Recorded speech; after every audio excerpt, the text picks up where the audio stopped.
Hey guys, and welcome back to another video. It's a little bit later than I planned, but we're going to look at 5 things that we learned after Manchester City's comprehensive 5-0 victory over Arsenal. A game so good with an international break looming so heavily that it's worth going back to take another look at. I want to say thank you though to OneFootball before I start this video. OneFootball is absolutely awesome, and of course this morning we got all that breaking Ruben Diaz news, a new contract extension for Father Ruben indeed. So go download it right now in the link in the description to keep up to date with all the news from across the world and Manchester City and get all the information as it's breaking and all the stats and everything you need to know about from not just City, of course, the world of football as well. And it also does help support my channel a tiny little bit, so do me a big favour and go and download OneFootball right now. You will not regret it, I promise you. And it's free, and over 10 million people use it for a reason. Download OneFootball. So basically, City won 5-0 the other day against Arsenal. It was a fantastic game, and I have to make the first 5 things that we learned of the season in the Premier League. I'm looking forward to it as well. I'm looking forward to chatting about this game because it was genuinely plenty of fun with loads of interesting stories to come out of that game. And no more than Ferran Torres. Is this Ferran Torres season? Question mark. Could it be that actually the answer to our problems is staring us right in the face? Could it be that this young £20 million striker that we signed from Valencia, the golden boy, some would say of Spanish football, maybe that's Pedri, but he's definitely up there. Could it be that he actually is the solution that we've been crying out for all along? I don't know the answer to that, and it will take time to find out. But what I will say is, I'm not surprised. I'm simply not surprised. He's he's improving, and 2, that he's scoring goals. If you play him, he will score goals because he's a finisher, clearly of the highest quality, a natural finisher. And 2, he seems to be incredibly hardworking. Oh, not 2, going back to the 1, that he's improving because he seems to be incredibly hardworking. He seems to be incredibly focused and an immense desire to prove himself. I said, in one of the videos after the Ronaldo transfer broke down, that maybe one of the silver linings here is actually that we might see a little bit of a boon in positivity from a couple of players whose maybe position was under threat from the potential arrival of a striker.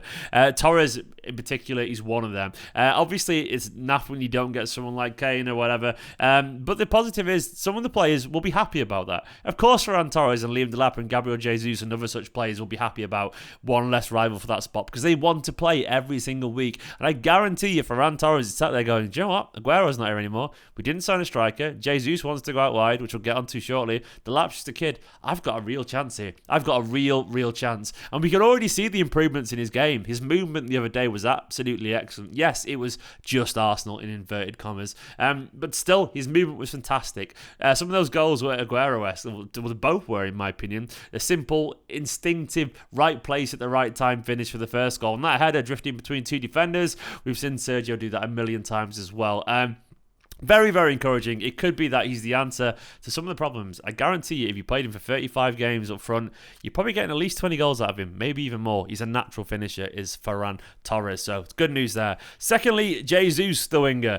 Jesus and crossing. There's some pun there, definitely somewhere. But either way, another performance out wide and another great game out wide for Jesus. Honestly, he was very, very impressive. A lovely little cross, of course, for the first goal for Gundogan. And then, of course, he got himself right in the box, which opposite winger should always do when someone on the other side has the ball, on the end of a Jack Grealish cross, and put it in for a goal, and a much deserved goal as well. Jesus looks like a man, once again, like Ferran Torres that we just discussed, a man knowing that he's got a chance to impress at the moment this season, given the fact that, you know, that striking spot or maybe a wide spot is up for grabs. And he started the season so well. One thing you cannot deny about Jesus is his general quality. He may not be the world's best finisher, but his overall quality, his link-up play, his touch, his work rate, his skill as well in beating people, his vision, it's good. It's very good. And this could be the reinvention that he's needed. He's played on the right quite a lot as well for Brazil, of course, and excelled out there. He's the kind of person I've always wanted in the squad, Jesus, because he's just a fantastically gifted, hard-working footballer. Is he the answer to our striking problems? I think we probably know by now that maybe he isn't. I'm not sure he will ever be as clinical as, say, Ferran is in front of goal, but his overall work rate, well, I would rather have him than not have him, put it that way. And I'm happy that he's proven so far it's a good idea to keep him around the squad. Thirdly, I just want to praise Ilkay, man. Gundogan was so good against Arsenal. So good. I was sat there thinking about how we got him for 20 million many years ago. What a bargain. What a bargain Gundogan has been. I know he had injuries for a while, but in general, 20 million for a guy of his quality when he's had a couple of good seasons and then 2 probably world-class seasons. Gundogan is such a fantastic footballer, and he's one as well growing in stature. He was captain as well, of course, the other day. Gundogan has become a senior statesman within the squad, and sometimes as you grow older, you realise your quality, you become more comfortable within your skin, what you can and can't do. And Gundogan looks right now like a player who's realising exactly what his strengths are and exactly how he can influence and affect this game in a Manchester City shirt. He knows his role meticulously. He's obviously becoming a bit of a leader as well. We saw that speech behind closed doors during the Together documentary where he tried to rouse people ahead of the Champions League game. He's obviously seriously professional, and his football and his overall quality just mesmerically composed. Scored another goal again as well, getting forward still. Ilkay, man, what a player. What an absolute player. Alongside as well, Bernardo Silva, the silver lining. I am hoping so much that Bernardo Silva stays at Manchester City Football Club. I expected, and I think most people did, that he would leave. To be honest, that's not a particularly controversial comment, given the fact that it was more or less accepted that he was going to go. But it looks like the market at the moment isn't just right for a player like Bernardo Silva to leave. I think he wants to, unfortunately, but he's in that 50 to 60 to 70 million bracket where people are either getting insane bargains or going in really high for the likes of like Jack Grealish or maybe Mbappe or whatever. He's in that middle ground where clubs just can't afford to splash out on a player of his quality, and that's not our problem fundamentally. And I think Bernardo is intelligent enough to appreciate it as well. I think Guardiola, his comments were quite pertinent after the game. He said he just wants Bernardo to be happy. He wants his happiness, and around that as well were comments about him playing in a variety of positions and rating him, which implied he might be staying, but also the happiness thing was interesting. Guardiola's quite open as well about how he didn't really enjoy lockdown life, and do you know what, I can relate to that.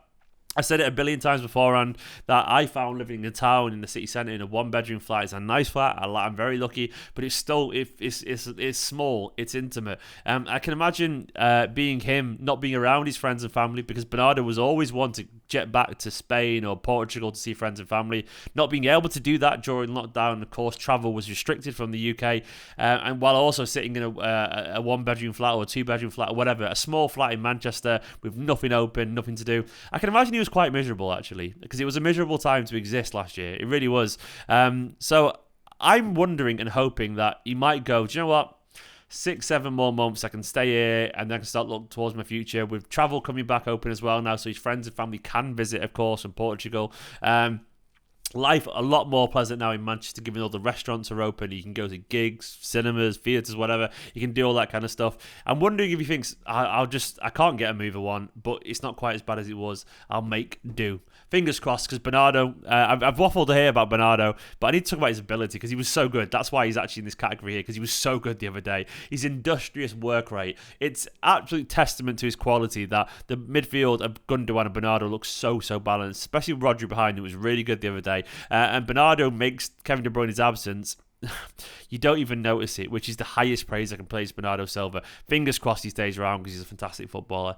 And finally, karma. Everyone sometimes needs to take a deep breath and realise just how lucky we got it. I was preaching patience and calmness ahead of the game, always because I think I'm aware, and I think some people get caught in their own heads here. I'm aware just how good our squad is. Manchester City may not, I don't know if we have the best squad in the league anymore, but what I do know is we have, if not the best, the second best. We have a very strong case to say we've got the best squad in the league. And we are still one of the best teams in world football. Not signing a striker doesn't suddenly make us a mid-table side, which some people would try and convince you. It doesn't. We still have an intensely brilliant bunch of footballers. There's some footballers, by the way, with a point to prove. And we forget how much personal motivation can make a season.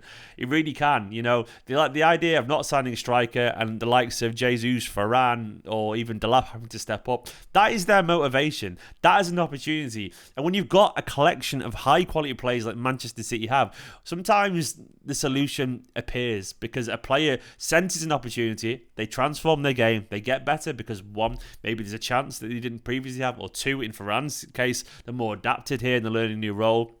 Or, I don't know, someone like Jesus finally finds a position that he's suited to. Point I'm making is There's always a solution, potentially, when you've got a bunch of high-quality footballers. And we have that. So I'm not saying we're going to win the league, though I still think we've got a much better chance than people give us credit for, even some of our own fans sometimes. But what I'm saying is there's still a fantastically good side with a world-class bunch of players and a world-class manager.